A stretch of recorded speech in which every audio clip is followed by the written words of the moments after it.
Erev Tov Tzfat. Good morning, Green Bay, where we can still hear the fans screaming, the 6,000 of them that were out there yesterday. My name is Wayne Firestone, and I'm the executive director of the America-Israel Friendship League. It is game day on Sunday, and we have got a great group of folks for you to warm you up today on our program.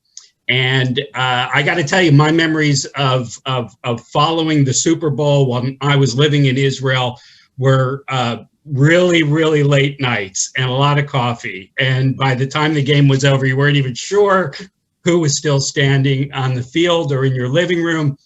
And here we go. We're all in our living rooms. We're all just sort of doing our best to get through this really, really difficult year. We've done it week in and week out, American Israel Friendship League, telling stories about how we build community and come together even during difficult times. Today we have a fun one. We have Mr. Commissioner from the Israel Football League. We have who helped us organize this, Bezalel Friedman. He's been the commissioner of the Israel Football League now for 7 years. Before that, he earned his stripes by being a coach and a player in the league as well. Bezalel, we're excited to have you here. We've got an NFL football star from my hometown in Miami, Jay Fiedler, who is now running a super camp for kids. What we're going to hear about a little bit later, the Brookwood camp in the Catskills. So if you know some kids that want to work on their football skills, we got a place to send them. Thanks for being here with us, Jay. We have another quarterback of different fame, Shanna Sprung Ruiz, who was the quarterback and captain on the Israel flag football team, if I've got this right, from 2004 to 2019. Think about that. We'll have to hear about who your successor is afterwards. If I've got this correct, you were the MVP in 2015 in the European League flag football league. So we want to hear about Israel competing in Europe as well. Thanks for being with us, Shana. We have a doctor in the house, Dr. J. This is Dr. Jay Hoffman. His doctor is in a PhD. He teaches, he's professor at REL University in physical taught, he's a dual citizen, so he knows a little bit about both sides of the ocean, and taught, and I believe actually got his PhD work at the University of Central Florida. He is a former. Oh, okay. So you taught at UCF, but got the PhD earlier. But also knows some of the grunt work of the NFL, having played with the Jets, the Philadelphia Eagles, and the Tampa Bay Bandits. I'm old enough to know about the Bandits. So we are excited to have this group together. Only Rabbi Jeremy Fine could put this together. By the way, before we go to Rabbi Jeremy to start the panel, I just got to ask, for all you that are calling in live, who do you think is going to win this Super Bowl? All right, just tell us. You don't have to tell us where you're from. You don't have to tell us your whole story about your team or whatever. You can if you want, but for now, just let's go on record. Tell us who you think is going to win. It's been a crazy year in all of sports, but we're all still competitors. We all want to see a great game, and I know there are going to be a lot of Israelis who are walking around like a little bit topsy-turvy the next day. So I see we do have some Packers fans here already online. Drew Brees fans, etc. Jay, we're going to want to hear what you think about that. But I'm going to turn over to you, Rabbi Jeremy. You've been doing making these shidduchim, making these connections between sports in Israel and sports in the United States. Not everybody knows the story, but you're the guy to help us tell it. Passing it over to you. Thank you, Wayne. Always a pleasure to be with you and the America-Israel Friendship League. We've done, this is our third one, and they've really been spectacular, and this will be no different. And I want to thank the panelists for being here and spending time. as a diehard Bears fan, I take offense to anyone who's rooting for the Packers. I'll just tell you that much. But I think it'd be nice. Maybe Jay Fiedler can say, ever since Tom Brady left that division, it'd be nice to see the Bills get some retribution over there for their many, many years of pain. And then maybe Miami will be next, or the Jets. Anyone but the Patriots, I think, it's about time, right, Jay? Yeah, it sure is. Bills are the hot team right now. I actually picked them a couple weeks ago going into the playoffs. So, they look good last night, and we'll see going forward. Yeah, absolutely. So we're going to start with Bezalel, who I know has been so instrumental. He and I have known each other for several years, connecting on trying to get a lot of different projects together. But I know before I go into the questions, we're going to show a short clip so people can get the feel of what sort of Israeli American football, right, which we'll talk about in a second, looks like. So, Wayne, why don't we fire that up?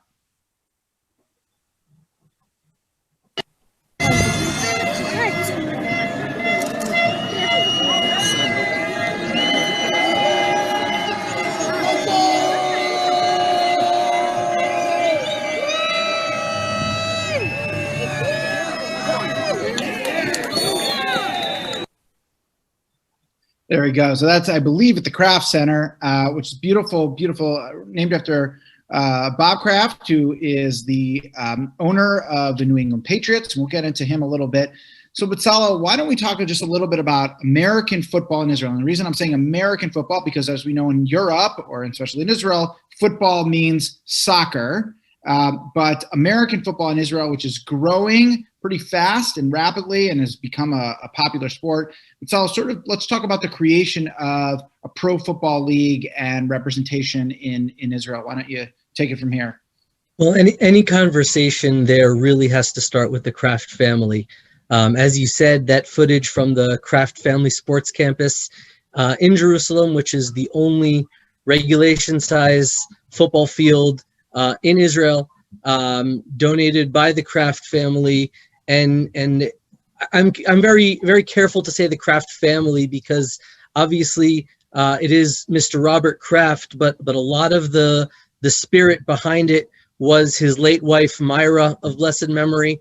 She was very instrumental, and Shauna can talk about that as well, as the women's national flag team was one of her real favorite projects, and she was very, very proud of what she called all her girls, of which Shauna was one of the brightest stars. So everything really starts and ends with the Kraft family. Now, they weren't there from the very beginning. Our president and founder, Steve Leibowitz, together with Yona Mishan, they started, it actually started out as touch football in the late 80s in Jerusalem. A lot of expats, they actually got together, just a bunch of guys who used to pirate U.S. military streams of football games on Sunday nights and get together at a place and watch the game. So that's how that group kind of got started. Parallel to that, later in the early 2000s, a group of Israeli Sabras literally were playing tackle football in the park without pads on Saturdays. Obviously, a bunch of other guys were involved on the Israeli side. Ori Sternbach, Itai Ashkenazi, Gabi Ashkenazi's son, Ofri Becker, Raviv Feig, Gadi Gadol. A lot of guys were involved. Danny Gewurtz on the American expat side. And eventually those two groups got together. This is actually after flag football had become more official. I can throw out some names of people who played for the Israeli national men's flag team. The most recognizable name there would be Ron Dermer, who was the first quarterback of that team. But bottom line is the bunch of Israelis playing at the park got together with the AFI, with Steve and Danny and Yona, the expats in Jerusalem playing flag, and together with the sponsorship of the Kraft family, formed the Kraft Family Israel Football League, later also the Kraft Family Israeli High School Football League. And with their support, Israel football has now grown to the 5th largest team sport in the country. I think it is feasible within 10, 15 years for us to be the 3rd largest team sport. Soccer and basketball are obviously the biggest, outpacing everyone by wide margin. Next ahead of us are volleyball and handball, which are kind of classics alternative sports, but they don't have the following, they don't have the popularity. They've kind of been stagnant in terms of their numbers over the last few years.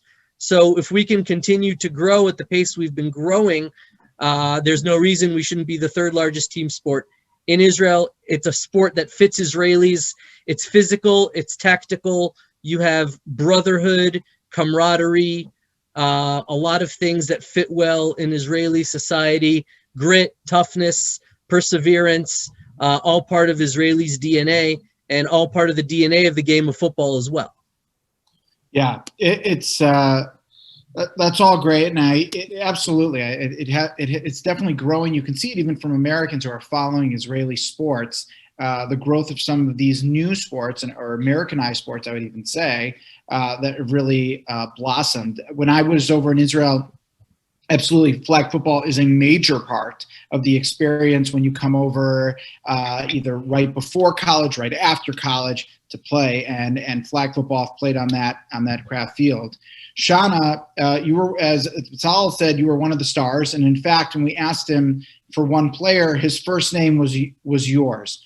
So why don't you tell us a little bit about, what being sort of at the grassroots part of this meant, and how you've seen it grow over the years.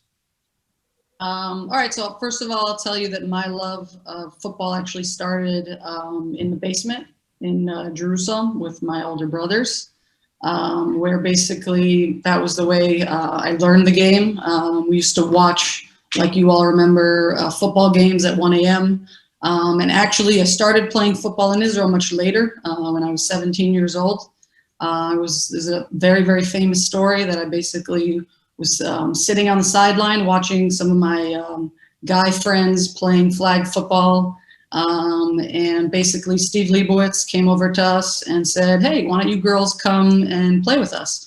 And maybe we'll make a league. That was in 2004. And Steve basically brought in Yona Mishan, who then became the head coach of the women's national team. And I guess you could say the rest is history. So from 2004, where we basically traveled to our first international tournament in the Dominican Republic, we then came back and started our women's league, which started with 4 teams in 2004. And today, obviously with Corona, this year was a little bit different, but we're up to 14 or 15 teams. And obviously, just like Bezalel said, a lot of that was thanks to the Kraft family, specifically Myra. Myra was a big part of that.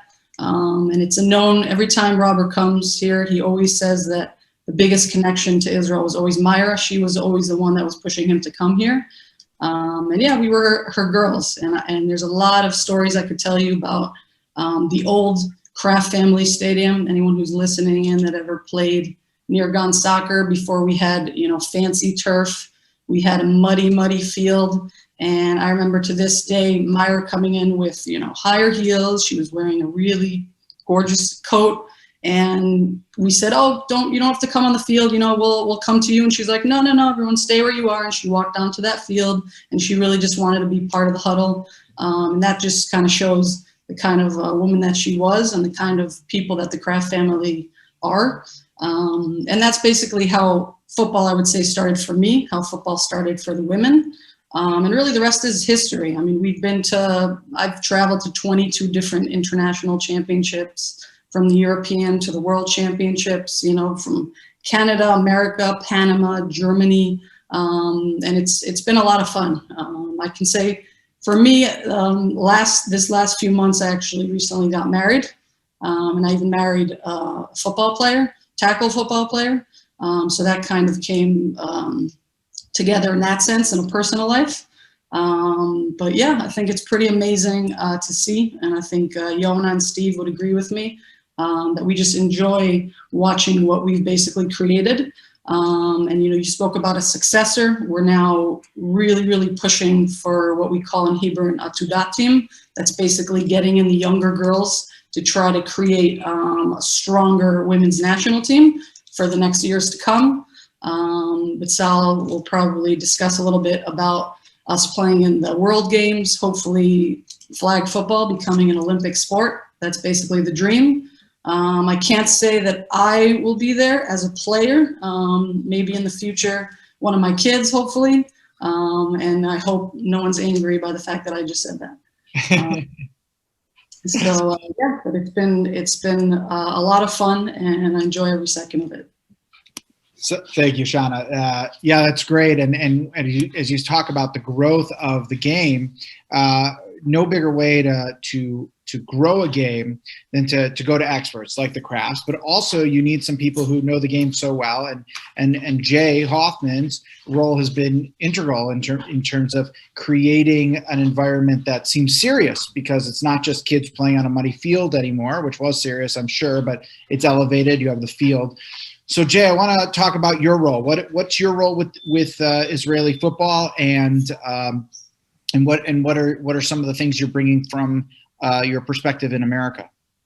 I'm the head coach of the Israeli national football team, and in 2019 was the first. I started coaching in Israel in 2017. I was still living in the States at the time. I was actually on sabbatical from a position at the University of Central Florida, and Steve Lieberman spoke to me about taking on the responsibility of being a head coach. It was interesting because at the time, my children, all three of my children, decided to come back to Israel to live. I made Aliyah in 1992. I came in, I was a career Army officer, I was in the Air Force, and then I came back to the States in the end of the 1990s, and I like to tell people I did my trip after the Army. It lasted 22 years.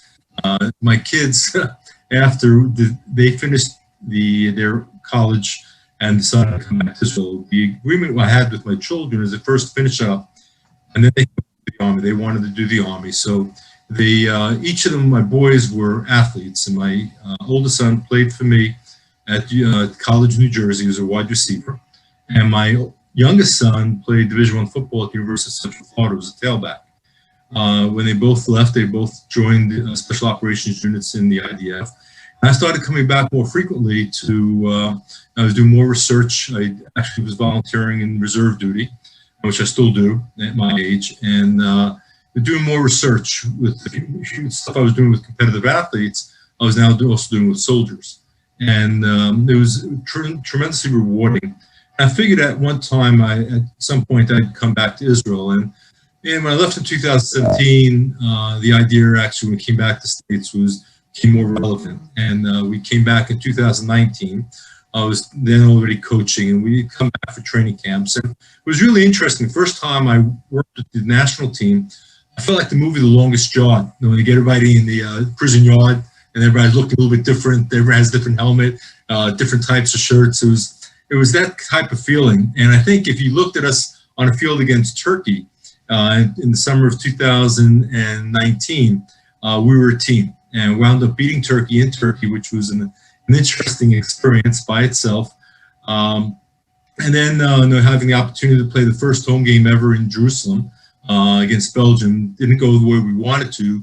The clock ran out before we'd come back and win. And so it was one of those things that we taking the team from not really understanding what they needed to do to be successful, to organizing the work, the coaching staff, practice schedules, and with the goal of winning and being successful. And now the challenge is to be able to sustain that success over time. And I think that's the thing he's trying to instill, is a culture of winning in football, which is different because in contrast to the United States, where a player begins on a team, they're practicing 5 days a week, and it's a 12-month sport in terms of preparation. In Israel, our practices are 2 to 3, and the national team is 3 days a week. And what's really unique about it, and it's part of the thing I love about it, is that I'm combining men with families. Some of our players have 5 children, and we have other players on the team who are 18 years old who are about to go into the Army or already in the Army. So to have that type of combination of players who are serving Israel's military, or players who are in their mid-30s who still do reserve duty, but have their families and jobs, it's an interesting challenge to try to get everybody on the same page. And it's one of those rewarding experiences that you look back on and say, my God, how was that done? But it works. It's really a tremendous opportunity. It's sort of like Tom Brady and Drew Brees with everyone else in the league, all these little kids who grew up watching them, and now they're playing beside them. I want to move to Jay Fiedler, who I think is the only one, certainly on the panel, who hasn't lived in Israel, but I know that it was very important for you to get over there and spend some time. What are some of the observations you made on your visit to Israel, watching American football? From a, and I'm gonna use this word, Jay, so you don't have to, from an elite quarterback position, now seeing some of these players and as a league develops, obviously different than the NFL or even Dartmouth, where you saw, already the evolution of football already had happened in America. Yeah, well, certainly. I mean, I'll take a step back and to explain basically how I ended up getting involved and getting connected with Israeli football. Is actually when the Super Bowl was held in New York a number of years ago. There was a meeting that a delegation from the Israeli Football League, Bezalel was involved with that delegation, came across. I think Steve Leibowitz was there, and a few of the other names that Bezalel had mentioned before. So I met a few of the key people with the Israeli League at the time, and it just interested me what was going on, and wanted to find ways that I could possibly get more involved with them. We had actually talked about the potential of doing some clinics, maybe bringing some Israeli players over to the U.S. to my camp that I hold in upstate New York, or me going out and visiting them at a time. So after that meeting, nothing really ever materialized. And then, fast forward a few years, I had gotten married in the fall of 2017, and my wife her parents were in the Israeli army. They lived in Israel for a number of years before they immigrated over to the U.S. And my wife was very connected with Israel, and had wanted to bring me over. It was my first visit to Israel. I had always wanted to go, but didn't have the opportunity. So it was kind of a honeymoon trip for us. And when we were over there, it was actually over Thanksgiving holiday, and because of the connection that I had with Bezalel and the Israeli Football League, I had been following them on social media, and I looked at my phone, and it just happened to be that there was a game that night that I was over in Israel. It was on Thanksgiving Day, and I said to my wife, I said, you know what? Thanksgiving in America is all about football, and what better way to to celebrate Thanksgiving while we're in Israel than to go to a football game. So I reached out to Bezalel. I said, is this game happening? Where is it? I ended up taking an Uber with my wife, and she realized right away, that she married a football fan, as we're, on vacation, on a honeymoon in Israel, and we're going to a football game on Thanksgiving night, and it was raining. It was, it wasn't the best conditions, but we had a great time, and just to go and see what had transpired and building the league and developing, the camaraderie, and seeing, just the way the players, coaches, and everyone interacted, and just fell in love with the game and playing the game. It was very rewarding for me to see that. And I just really enjoyed being there and watching the team camaraderie that Jay Hoffman had talked about. Of seeing people of all different walks of life, all different backgrounds come together, and that's really what the sport of football delivers to teams. Whether it's here in the U.S., whether it's in Israel, anywhere you go, you're able to bring people of different walks of life, and I experienced it going to play in college and in the NFL, when you have a locker room of guys that like Dr. J said, you could have the married guy with a few kids, and you could have the guy coming right out of college in the same locker room, and everyone has to come together as one unit. And same thing out in Israel, seeing that people of different backgrounds, of different races, different religions coming together on the same field, and really working towards one common goal, really creates that unity that you look for, and what the sport of football helps to bring to the community. Thank you, Jay. Yeah. First of all, tell Molly I say hello.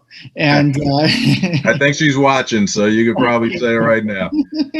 And it's great. And we've talked about a little, mentioned that Robert Kraft has been taking trips over there over the last several years with NFL players to get them to learn and see Israel. He's taken one or two Hall of Fame trips. It was really incredible watching individuals get baptized. I think Chris Carter got baptized. I mean, major names. And then he's also taken Patriot trips. I know Nate Ebner, who is now with the Giants, but a player, excuse me. There is, he's taken players over there. I know we're going to see a clip now from Wayne. We're queuing that up. You might be wondering why I'm standing on a tarmac and why I'm dressed like this in airplane mode. What if I told you guys that a bunch of Hall of Famers grabbed their gold jackets and went on an amazing road trip, and that you and I get to go along with them? It would be pretty crazy, right? It's not crazy, it's happening. Grab your pitas and hummus. We're going to Israel with Robert Kraft.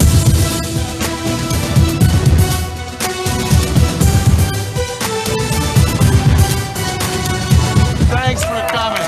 It's the trip of a lifetime. So amazing. Hallelujah. Let's go. Touchdown in Israel. Today on NFL Films Presents.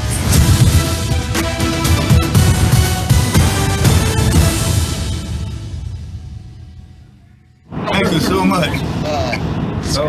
Great to have you with us. It's great to be with you. Thank you. Go over there. Let's see. Thank you. Appreciate it. So I hope you're all excited. Oh, yeah, I'm excited. How many is this first trip for? Okay. So I tell you, this is something that my wife of blessed memory and I used to do for over 25 years. We take a group of people who had never been to the Holy Land, and no matter what your background, Muslim, Christian, Hindu, Jewish, you'll find a way to be uplifted by the country. I just think back to 2 years ago when we were privileged to take a group, and here are guys who had been in Super Bowls, won Super Bowls, and when they were baptized in the Jordan River, it was the greatest day of their life. And they said, I hate the Patriots, but I love you.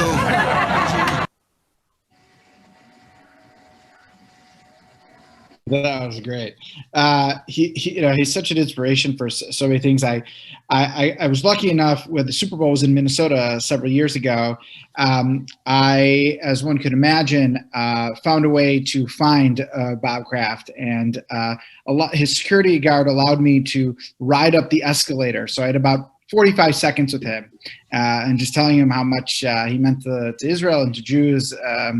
It was a special moment. Got a picture with him, and then we talked for a little bit, so it was very nice. And Jay, I want to talk about Judaism briefly in the NFL for both Jays. I guess I'll throw this out to today, in a large part because of Bob Kraft and because of Julian Edelman, who's also been to Israel. I recommend people who go on YouTube and Google and look up Julian Edelman did a video on his trip as well.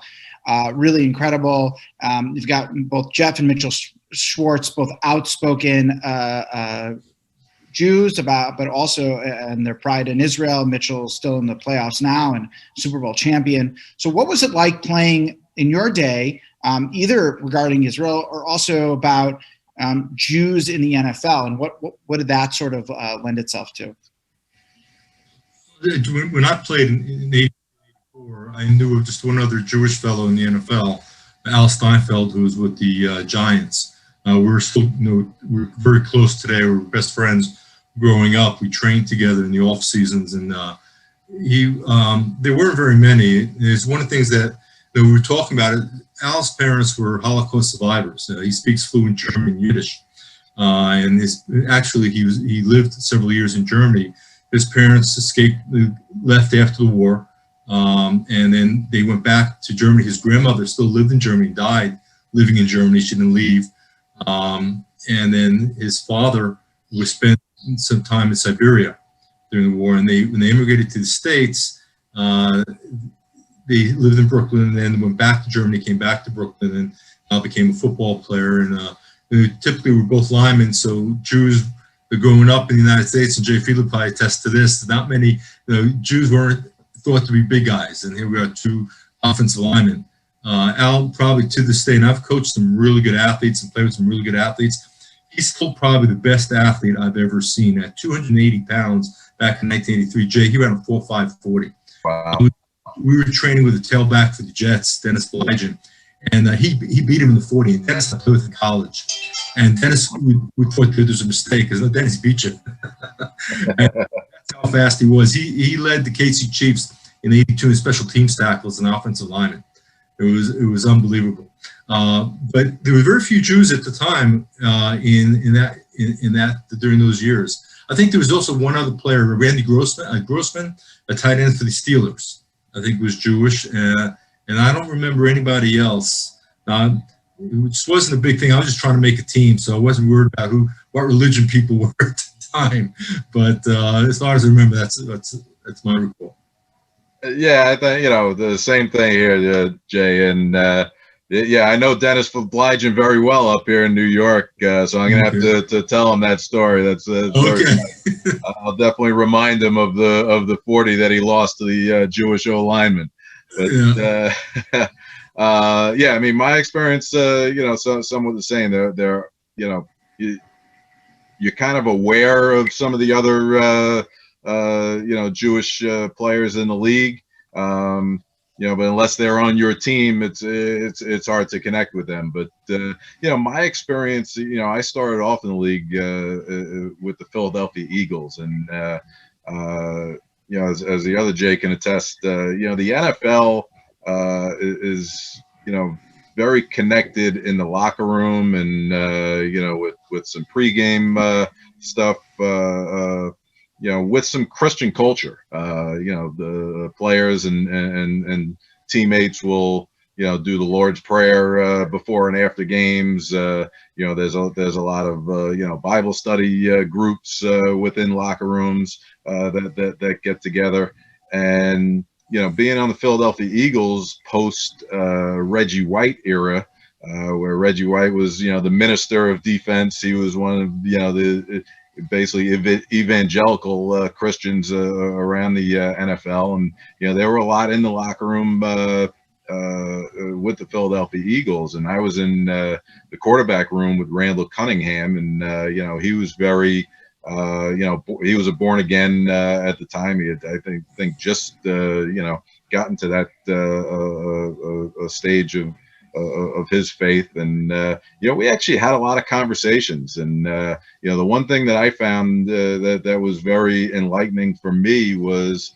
that the curiosity that a lot of guys in the locker room had about Jewish culture, because they really were never grew up around it, didn't know any other Jewish people, And, for some of them, I was the first, Jewish person that, they had known and interacted with. And, I thought it was great that I was able to share a little bit about, growing up as a Jew and the Jewish culture and, some of the things that we observe as a faith, religious practices with the holidays.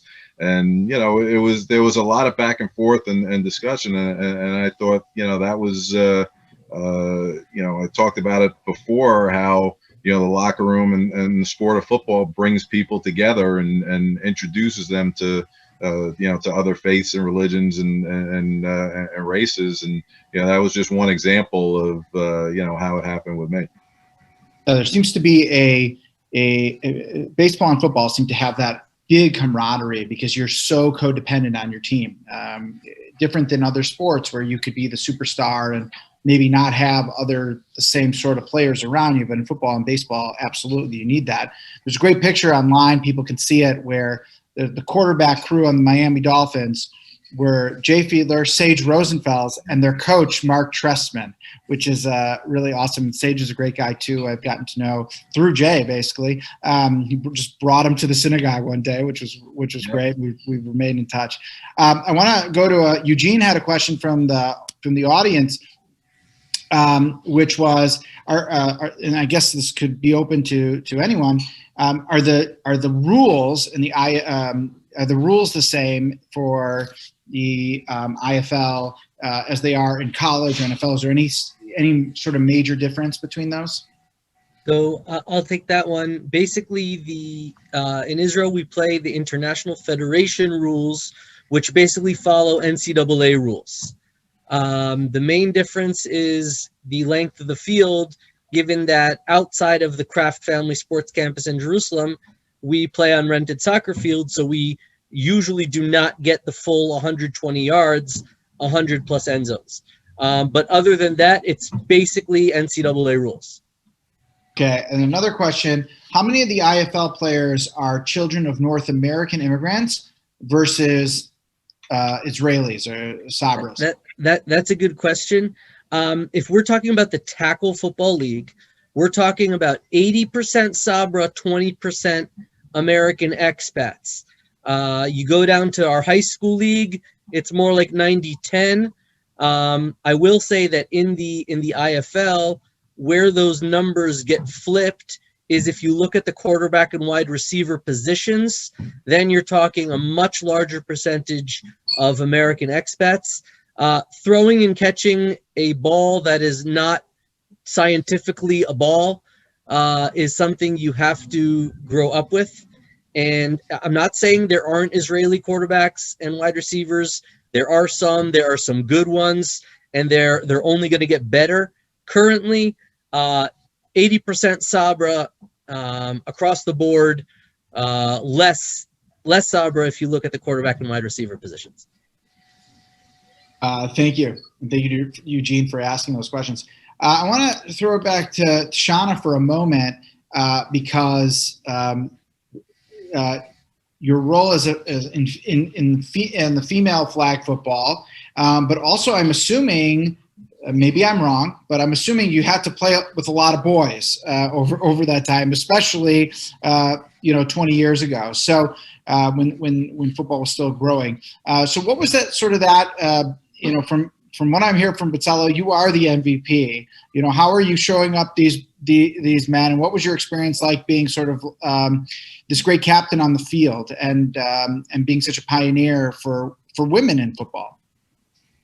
So I'll say, first of all, for myself, I think I was kind of used to playing with boys because that's how I grew up, playing with my brothers, playing with my neighbors. So I was kind of used to that. But I would say that actually our national team used the men a lot of times to try and simulate like game situations. Unfortunately, we can't find enough female athletes that are interested in playing flag football. Everyone's playing, like Betzalel said, the girls go play soccer from a young age. They're playing basketball from a young age. Those are all things we're trying to change, get into all different schools, starting to teach these girls how to play and just introduce them the game from a young age. So what we would have to do basically is try to compete against someone at our level. So what we would end up doing is having these little scrimmage teams that would come together. Either it would be our men's national team that we'd play against, now I'm talking about flag football, obviously, or we would have like a high school team put together, some really fast speedster athlete guys. And then obviously our job, it made everything a lot harder for us, but I think it also helped us because then we had to play, at a completely different speed so that when we came to any European or world championship, we were ready. And I remember as a quarterback in flag football, there's no line, you have 7 seconds to throw the ball, or you have a rusher coming in from 7 yards. So that could be less than 7 seconds. And obviously when a guy is coming full speed, I have 2 seconds to either throw the ball or make a quick juke move. So I believe that the men on our national team kind of helped us get better. So in that sense, maybe it was actually an advantage. And to this day, I think when I have to come and play like pickup, I enjoy playing co-ed the most because, I guess it's a little bit more competitive, I would say. I hope that in 10 years from now, when we have this panel, we won't need the men because we'll have so many females out there playing that the level will just be that much higher. That's the goal. Thank you. Yeah, so we have another question from viewers, and I know that Vitzala, Jay mentioned that you guys have come over to the States. The question is relatively specific. Is there any chance summer training camp in Alabama this year, but I would say post-COVID, which was previously done apparently in Tennessee, and sort of also along the lines of that, what is sort of the connection and influence is Israelis come over to play football in America, and can you talk a little bit about that? Well, we have a lot of connections across the United States, primarily across the South. We've had some great connections in both Tennessee and Alabama. So we've had cases of kids running some training camps in the South.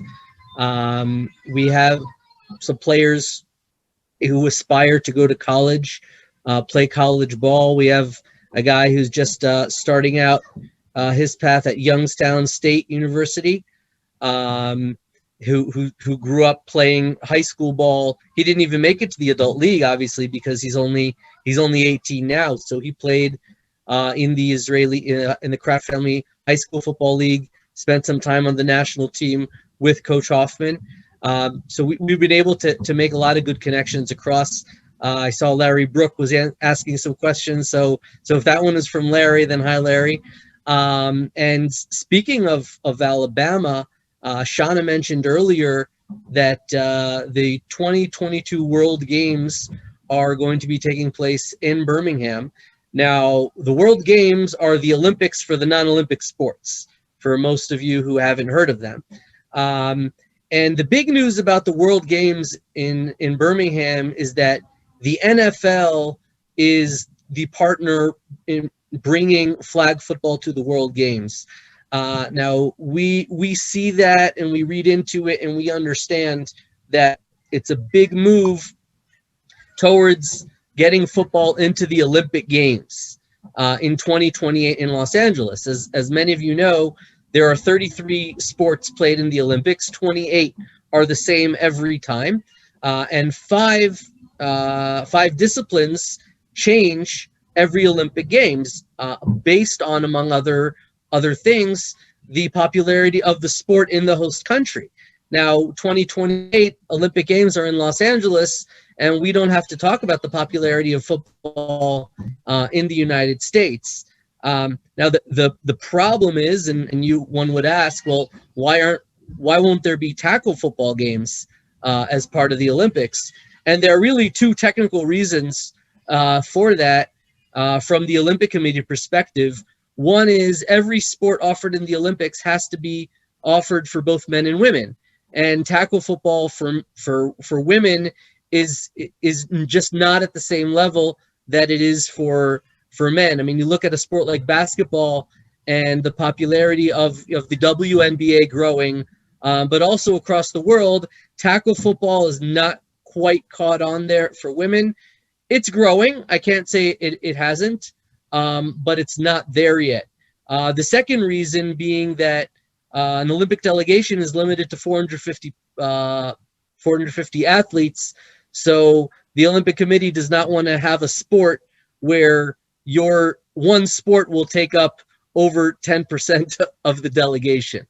So all that being said, the World Games sponsored by the NFL in Birmingham, Alabama in 2022 are a big step forward for football, flag football in particular, but football in general. And both of our national teams, both men and women, are looking forward to October 2021, where the qualifying tournament will be played in Spain. So there's room for seven more teams, other than the host United States, who would qualify anyway, even if they weren't the host. So there are seven spots open for men's teams, 7 for women, and we hope both our teams can make it. Great. I want to stay with Bezalel and maybe Jay Hoffman. Kayla from who's watching asked, what's the biggest need from attendees?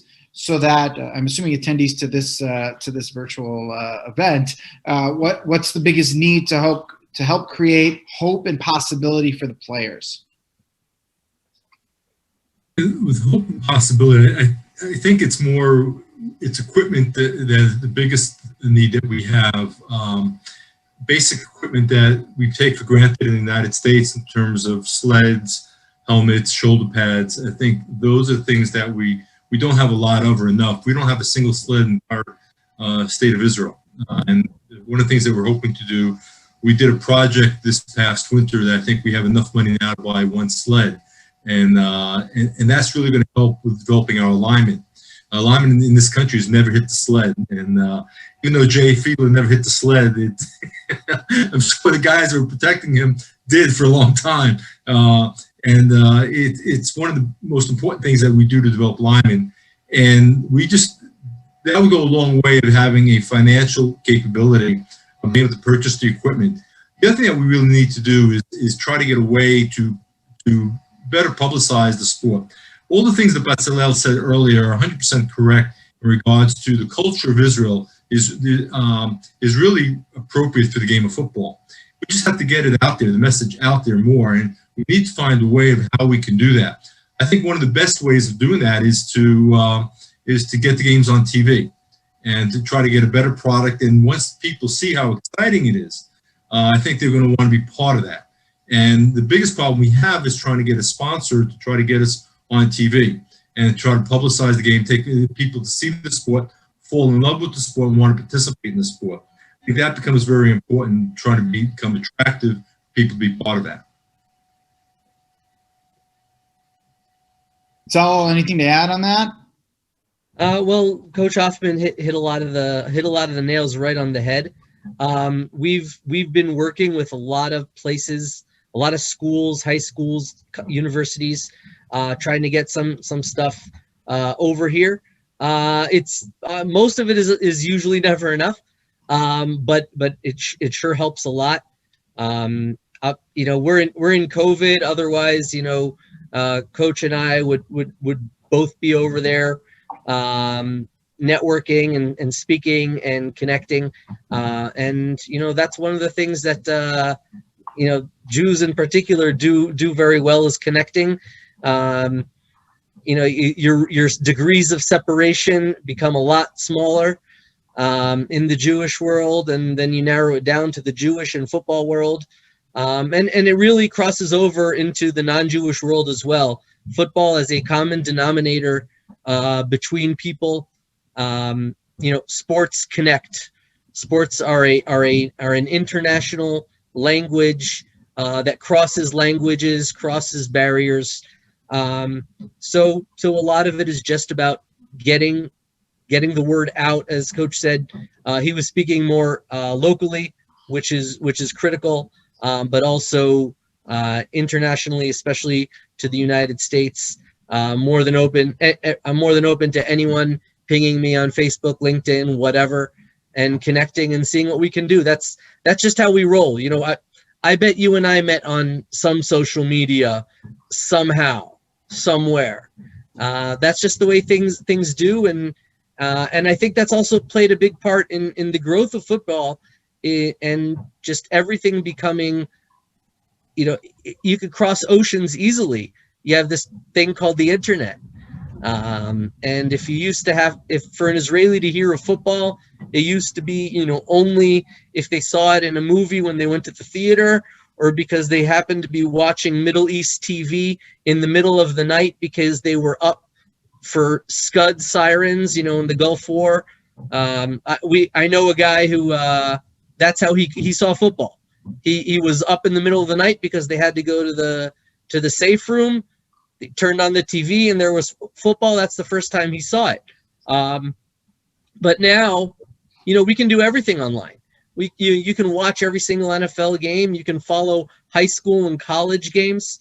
I'll just throw out my, you know, Wayne started off talking about watching football at crazy hours. So I'm a Colts fan from Indianapolis. I was in IDF officers training in 2007 when the Colts played the Bears in the Super Bowl. Hi, Jeremy. And I was in officers school, the big 3-week drill to end training for all officers. And I'm like, how in the world am I getting to watch the Super Bowl? It's not an American base, you know, where they have, you know, TVs and they set it up for you know, for everyone to watch the Super Bowl.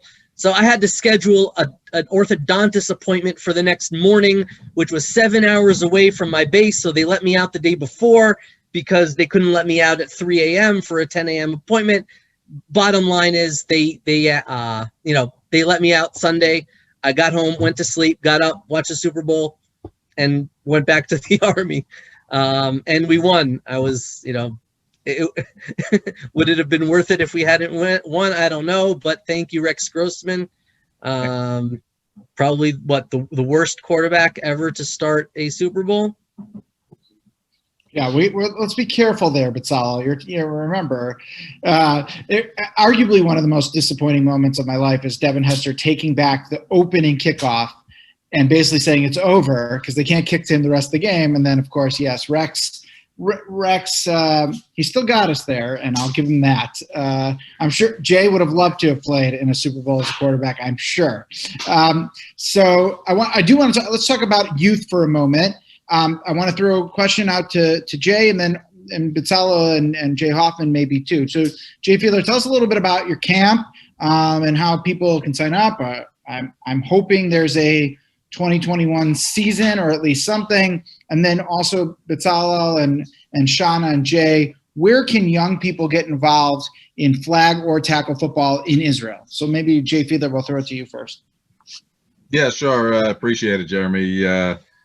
So currently, and since retiring from the NFL, I've got involved in our family business, which is running a summer camp. And when I jumped on board with my brother, we kind of transformed it into building more of a sports academy feel to it. So the sports academy at Brookwood Camps, you know, provides instruction and training in a number of different sports, you know, football being one of them, obviously, with my background and my connections to bringing in other top level coaches. But we also have connections in other sports with some amazing coaches in baseball and soccer, the non-American football, tennis, basketball, you name it. So people can find out more about us at brookwoodcamps.com. We are expecting to be able to run a 2021 season, summer season right now. We're moving forward with our plans and just waiting on final approval from New York State to get that. But all preliminary conversations have been positive in that respect. And then, you know, in addition to the summer camp business, I also run a lot of camps and clinics throughout the year through my football training business, which is primetimecamps.com. So I've been working with, kids from, second grade all the way up to professional level quarterbacks for a number of years now. And, it's great to pass along my knowledge. And, I hope to get the opportunity to work with Coach Hoppman and Betzalel at some point, to either bring Israelis over to the U.S. or for me to go out and work with the kids and professionals in the Israeli league. Thank you. I hear in the South they call soccer communist kickball. Wait. Once we get our official practice schedule, I'll get you scheduled, Jay. You're the quarterback coach, not a problem. So what about being Shauna, maybe flag football? Where can young girls and boys get involved? And then maybe back to Jay and Betzalel to tell us a little bit more where people can get involved. So first of all, like we were saying, we're definitely looking for female athletes. Anyone that's looking to, make Aliyah, has played any sport. I always say that if I grew up, I was born in North Miami Beach, but I moved to Israel when I was 3. So I may sound pretty American, but I'm Israeli through and through. And I always said if I grew up in America, I think I would have played sports at a much younger age. I'm hoping in the future, my kids will be able to do that as well. And I think female athletes in America, doesn't matter what sport you're playing, if it's soccer, basketball, if anyone is interested in coming to Israel and experiencing it, I'm sure Betzalel can leave.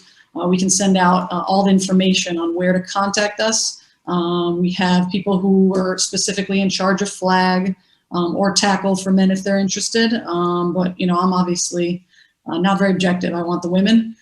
So if anyone's interested, I think social media is a great way to get in contact, but I'm sure there's other official ways to do it. So if you have a way to get Israeli citizenship, you want to come play on the national team, or if you just want to come and have a good time and play in our women's league or men's league or even co-ed league, then definitely, contact us because it's a lot of fun.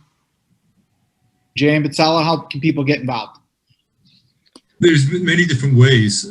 If you still believe you can play and if you're a player in the United States, either at the high school or collegiate level, and you want to continue your athletic career, coming to Israel is a very unique opportunity to do so and play internationally if you'd like. I think you also have to realize that if you come over, there's a chance you may also have to serve in the Israeli army if you're young enough. So that's it was a concern for a couple players that were considering doing that. Some players relish that. But I think there's opportunities. I think we'd love to have people with experience to come over and help raise the state of the bar in the league in terms of talent. We also need people to help coach. I think the biggest thing that we need to have are people that understand the game and can teach the game. And that we don't have enough of. And because you have to keep in mind, the national team is one thing, but there's also, Betzalel, correct me if I'm wrong, there's about 18 teams, including high school and the adult teams, that require coaching staffs. And that's always the biggest challenge, to fill out those coaching staffs with people that are competent, be able to teach the game at a high level. So you're only as good as the people that teach you. And those are some things that we really have to work to get better at, is trying to raise the standards of our coaches. I don't think the league's been around long enough for guys who have 10 years of experience or 5 years of experience say, okay, I'm finished playing, now I want to still be part of the game and coach it. We're starting to get to that point where some of the guys are getting to that point where I'm no longer a player, but I like to coach. But we don't have enough of that. So I think you can come over and act either as a continued play, continue your career, or perhaps come over and teach and be a coach. And there's lots of opportunities for that. Jeremy, you're on. Thank everyone for their expertise and their time. To JJ, Betzalel, and Shauna. It's been a great conversation. I hope we'll all keep in touch, and want to thank the AIFL for hosting. And I'm going to hand it back to Wayne. Absolutely. Thanks so much, Rabbi Fine, Commissioner Friedman, our two-star quarterbacks, Jay and Shauna, Dr. Jay. Really, this has been an amazing opportunity for us to learn a little bit about the Israel Football League and many connections, even now with the National Football League. So, if you're going to be watching games later today or the next few weeks, you heard the lady. Get your hummus, get your pita. Think about the Israelis that are staying up all hours of the night watching these games, and show them a little love as well. It's a great and fun game, and we really appreciate the opportunity to see how it is taken root in Israel, and the early roots and the stories that everybody has shared really are incredibly warming for everyone that's on this call. For those of you that join us on our webinars series, just a program note here that on Wednesday, in light of another big stadium-like activity called the inauguration here in my backyard in Washington, D.C., we will not be having an episode this Wednesday. So feel free to take off Wednesday and enjoy the inauguration ceremony from wherever you are. We will be back next Sunday, as always. We're not competing with the NFL, but we have got a show for you. It's our virtual tour series with Master Guide Reuven Solomon. We'll be going to the Golan Heights. If you haven't been to the Golan Heights in a long time, you want to do it. And you haven't, because you haven't been there, at least for, during COVID, many of you. So check us out next Sunday, 12 noon Eastern time. We've got some really incredible footage and incredible ways to look at the Golan Heights that you probably haven't experienced before. Thanks everyone for being with us today. Have a safe week, and we're grateful for everyone for this wonderful show. Thank you. Great to reconnect with everyone. Bye, everyone. Bye, guys. Thank you.